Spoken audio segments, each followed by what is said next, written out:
Hello दोस्तों, कैसे हैं आप सब। आज की हमारी कहानी है चमक।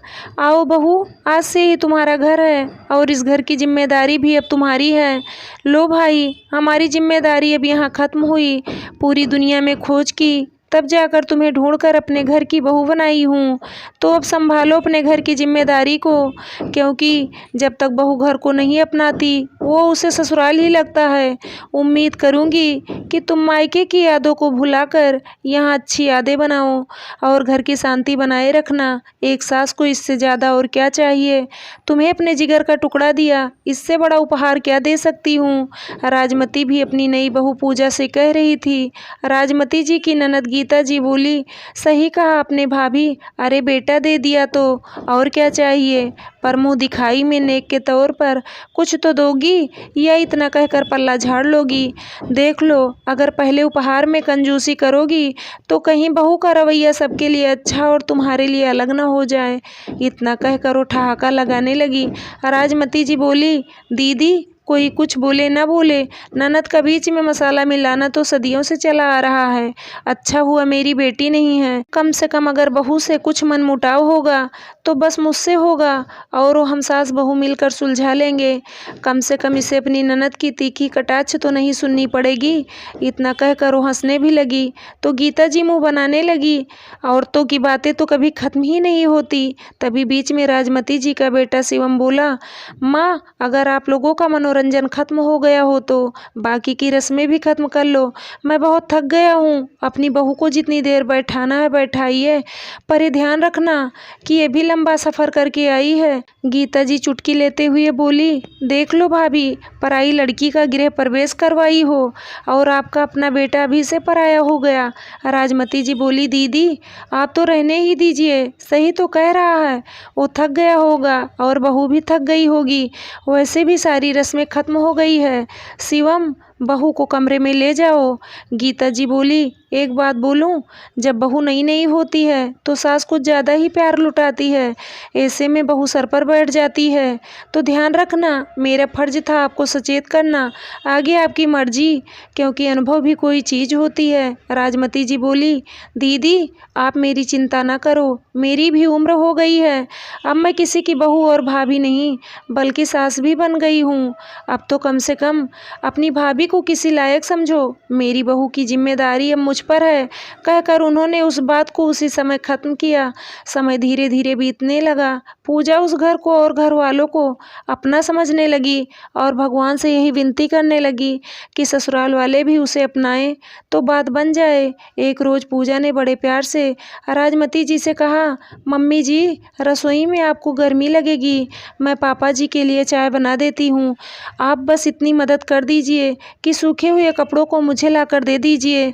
राजमती जी ने मुंह बनाया और सारे कपड़ों को लाकर पूजा के बिस्तर पर पटक दिया और बोली, बहू के आने के बाद भी अगर धूप में कपड़े उठाना पड़े तो क्या फ़ायदा। इतना कहकर वो चली गई। थोड़ी देर बाद राजमती जी अपने पति गोपाल बाबू से बोली, बहू ने घर की परंपरा और घर के नियम तो समझ लिए, बस एक ही बात का दुख है कि बिना पूछे सब कुछ करती है। गोपाल बाबू बोले, अगर ऐसा है तो तुम उसे समझा दो जैसे अपने बेटे को समझाती हो। बहू बेटे अलग अलग नहीं होते, हमारी सोच अलग होती है। राजमती जी पूजा से कुछ नहीं कहती, पर उसकी छोटी छोटी बातों में नुक्स निकालती और परेशान होकर गुमसुम रहती थी, जो कि उनके चेहरे पर दिखता था। एक रोज़ गोपाल बाबू अखबार पढ़ रहे थे। पूजा उन्हें चाय देते हुए बोली, पापा जी आपसे एक बात पूछूं। गोपाल बाबू बोले, हाँ हाँ बहू पूछो ना। पूजा बोली, पापा जी मम्मी जी को आपसे बेहतर कौन जान सकता है। क्या मुझसे कोई भूल हुई है। पहले और अब में मम्मी जी के व्यवहार में बदलाव आ रहा है। मम्मी जी के चेहरे से लगता है वो मुझसे खुश नहीं हैं। एक लड़की ससुराल के सभी सदस्य को अपना ले, परंतु उसकी सास अगर उसे नहीं अपनाती तो आगे का सफ़र बहुत कठिन हो जाता है।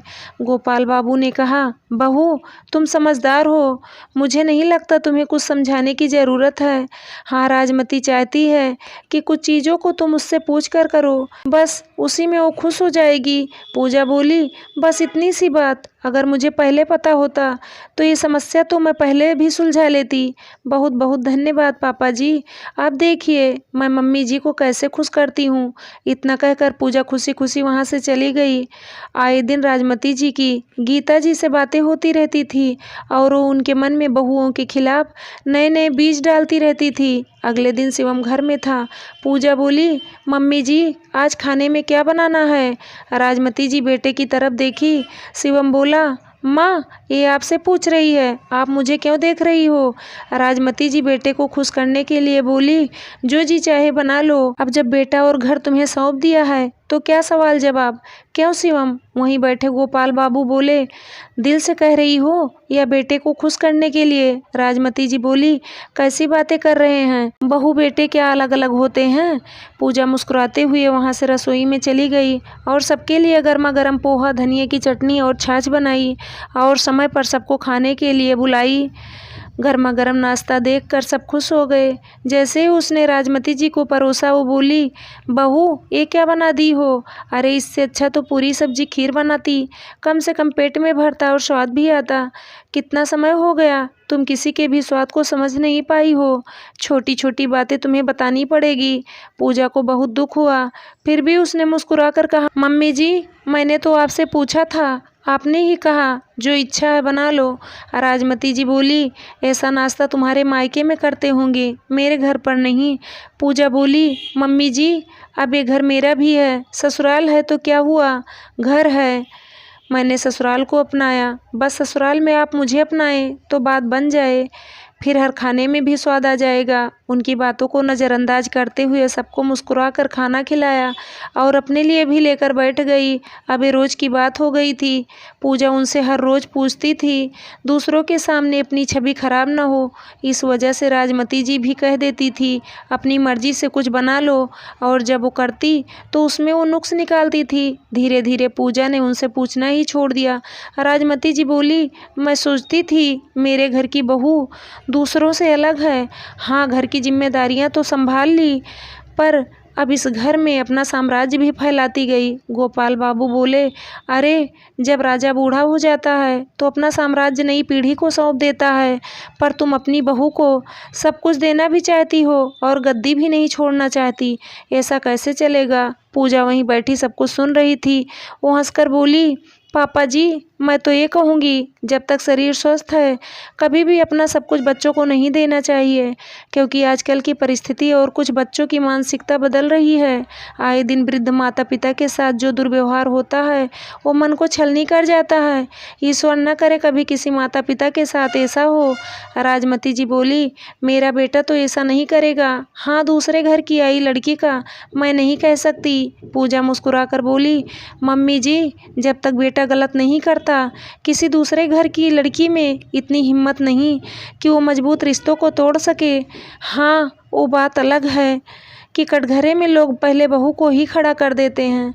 खैर छोड़िए इस बात को, यहाँ सब कुछ आपका ही है, बस किरदार बदल रहे हैं। राजमती जी बड़े गौर से पूजा को देख रही थी।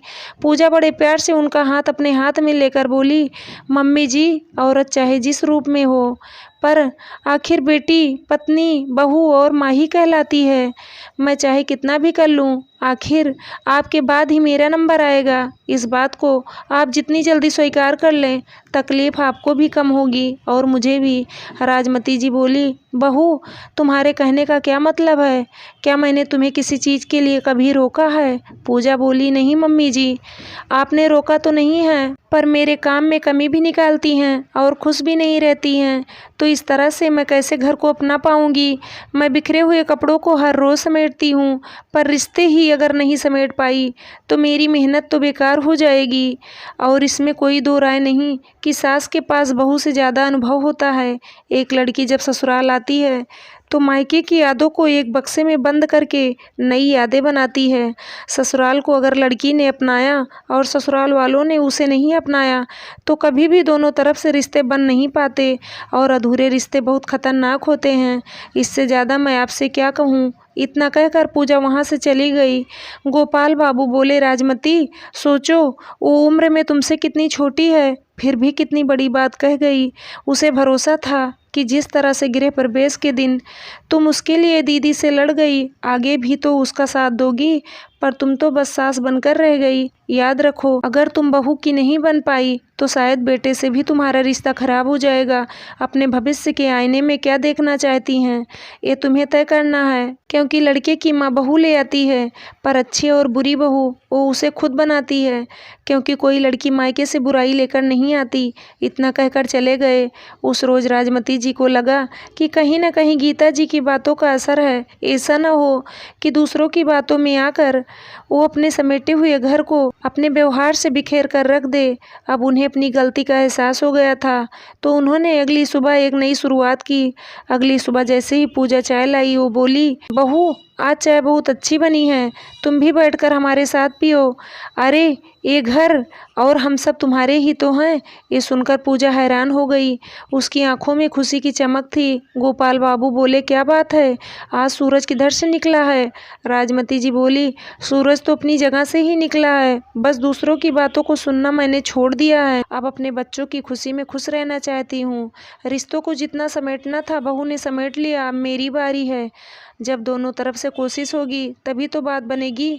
पूजा आगे बढ़कर राजमती जी को गले से लगा ली, बोली, पापा जी अब मैं मायके नहीं जाऊंगी, क्योंकि मुझे यहाँ एक माँ जो मिल गई हैं।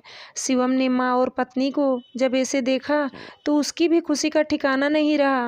वो बोला, अब बनी ना बात। सब हंसने लगे। अंत भला तो सब भला। उम्मीद करती हूँ दोस्तों आप लोगों को ये कहानी ज़रूर पसंद आई होगी।